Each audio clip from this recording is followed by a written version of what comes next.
বিদ্যুৎ, জ্বালানি ও খনিজ সম্পদ মন্ত্রণালয়ের প্রতিমন্ত্রী অনিন্দ্য ইসলাম অমিত বলেছেন, জ্বালানি খাতে আমদানি নির্ভরতা কমিয়ে গ্যাস উৎপাদনে স্বয়ংসম্পূর্ণ হতে সরকার কাজ করছে। এরই মধ্যে সরকার কামতা ২ ও তিতাসের ৩টি নতুন কূপ খনন কাজ শুরু করেছে। এই ৪টি কূপের গ্যাস উৎপাদনের মাধ্যমে আগামী বছর জুনের মধ্যে ৫৫ মিলিয়ন ঘনফুট গ্যাস জাতীয় গ্রিডে সরবরাহ করতে পারবে। দুপুরে গাজীপুরের কালীগঞ্জ উপজেলার কামতা গ্যাস ফিল্ডে মূল্যায়ন কাম উন্নয়ন কূপ খনন কার্যক্রমের উদ্বোধন করে তিনি কথা বলেন। প্রতিমন্ত্রী বলেন, এটি শুরু হলে বসে থাকা কারখানাগুলোকে গ্যাস সরবরাহ করা হবে। অপরদিকে জ্বালানি আমদানি করতে গিয়ে বৈদেশিক মুদ্রার উপরে যে চাপ তৈরি হচ্ছে, সে চাপটাও কমে আসবে।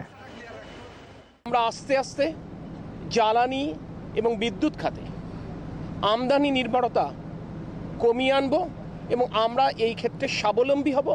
আমাদের মূল লক্ষ্য হচ্ছে সাশ্রয়ী মূল্যে নিরবিচ্ছিন্ন জ্বালানি এবং বিদ্যুৎ সরবরাহ নিশ্চিত করা।